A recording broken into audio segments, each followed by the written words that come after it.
Hi friends, welcome to BALA channel. மீண்டும் ஒரு recipe மூலமா சந்திக்கிறதுல மகிழ்ச்சி. இன்னைக்கு நம்ம பன்னீர் 65 எப்படி செய்யறது அப்படினு பார்க்க போறோம். அதுக்கு தேவையான பொருட்கள் பார்க்கலாம். இந்த சேனலை நீங்க புதுசா பார்க்கறவங்களா இருந்தா மறக்காம Subscribe பண்ணீங்க. உங்களோட ஃபீட்பேக்ஸ் கொடுங்க. இப்ப தேவையான பொருட்கள். பன்னீர் வந்து ஒரு 250 கிராம் அப்படியே ஃபுல் பாக்கெட் வாங்கியிருந்தேன். அதை அப்படியே கட் பண்ணி எடுத்து வச்சிருக்கேன். இது வந்து கார்ன்ஃப்ளவர் மாவு ஒரு 5 டேபிள் ஸ்பூன், மைதா மாவு ஒரு 3 டேபிள் ஸ்பூன், டொமேட்டோ ஒன்று நல்லா பொடிசா கட் பண்ணி வச்சிருக்கேன், ஆனியன் ஒன்று பொடிசா கட் பண்ணி வச்சிருக்கேன், பூண்டு ஒரு 6 பூண்டு வந்து நல்லா பொடிசா கட் பண்ணியிருக்கேன், கிரீன் சில்லியும் பொடிசா கட் பண்ணியிருக்கேன், சிறிதளவு மிளகு, உப்பு வந்து ஒரு டேபிள் ஸ்பூன் எடுத்திருக்கேன், ஜிஞ்சர் பேஸ்ட்டு ஒரு 1/2 டீஸ்பூன் தான், சோயா சாஸ் ஒரு 3/4 டீஸ்பூன், கிரீன் சில்லி சாஸ் வந்து ஒரு 4 டீஸ்பூன் எடுத்திருக்கேன், இது வந்து red chilli sauce 2 table spoon, இது வந்து டொமேட்டோ கெச்சப் ஒரு 3 டேபிள் ஸ்பூன் எடுத்திருக்கேன். இப்போ எப்படி செய்யறதுன்னு பார்க்கலாம்.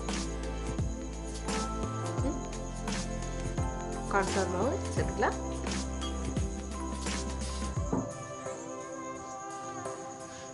மைதா மாவு,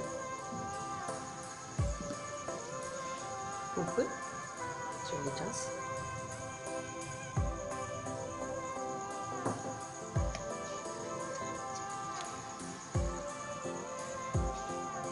தண்ணி சேர்த்துக்கலாம்,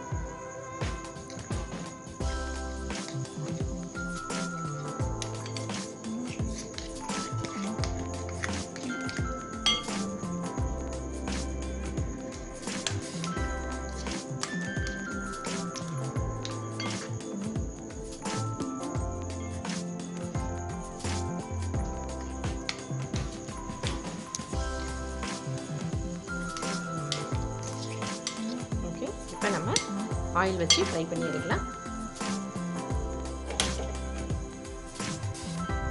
அடுப்பத்தை வச்சு பேனில் ஆயில் வச்சுக்கலாம்.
பொரிச்சு எடுத்துட்டோம். இதுக்கு நம்ம கிரேவி ரெடி பண்ணிடலாம்.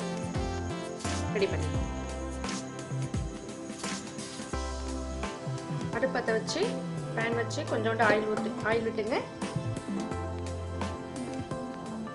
பூண்டு பொடிசா கட் பண்ணியிருக்கிறது,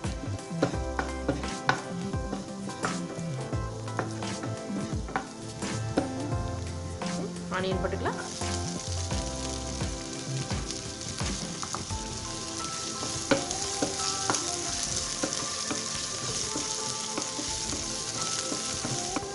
green chilli,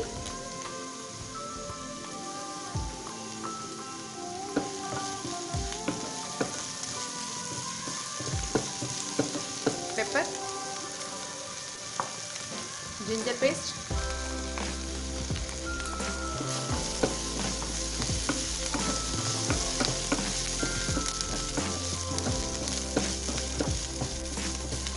soya sauce,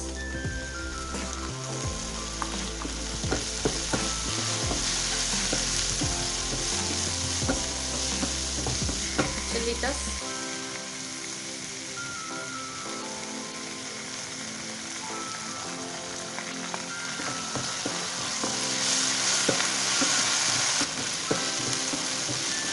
tomato,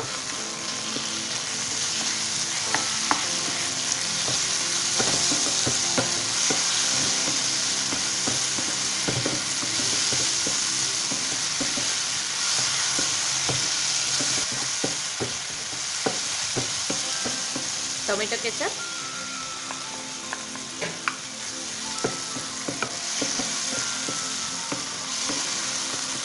கெச்சப்லாம் சேர்த்துருக்கறனால அதில் சால்ட் இருக்கும். நம்ம இந்த கிரேவியில் சால்ட் போட வேண்டாம்.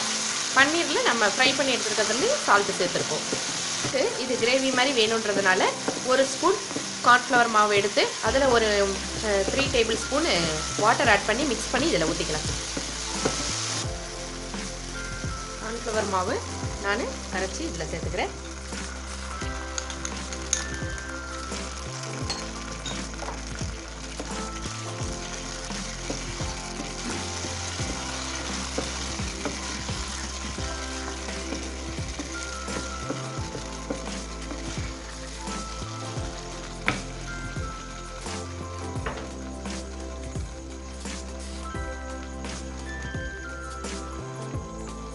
கொஞ்சம் ஆட் பண்ணிக்கலாம்.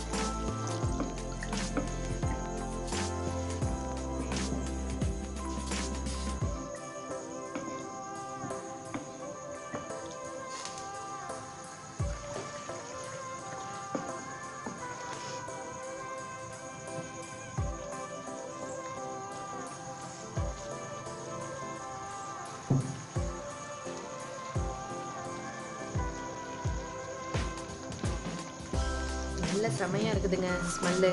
அவ்வளோதான், நமக்கு கிரேவி ரெடி ஆகிடுச்சு. நம்ம இப்போ ஃப்ரை பண்ணியிருக்கிற பன்னீரை இதில் ஆட் பண்ண போகிறோம்.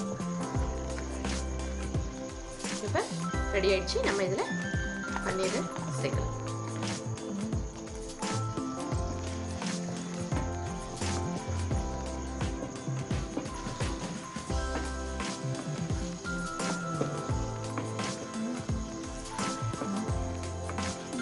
அவ்வளவுதான், சுவையான பன்னீர் 65 ரெடி ஆயிடுச்சு.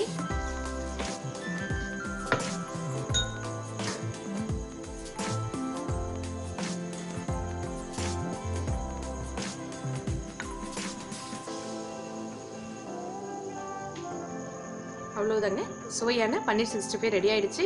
நீங்களும் செஞ்சு ட்ரை பண்ணி பார்த்துட்டு உங்களோட ஃபீட்பேக் கமெண்ட் சொல்லுங்க. புதுசாக பார்க்குறவங்களா இருந்தால் மறக்காம சப்ஸ்கிரைப் பண்ணிட்டு உங்களோட ஃபீட்பேக் சொல்லுங்க. நன்றி.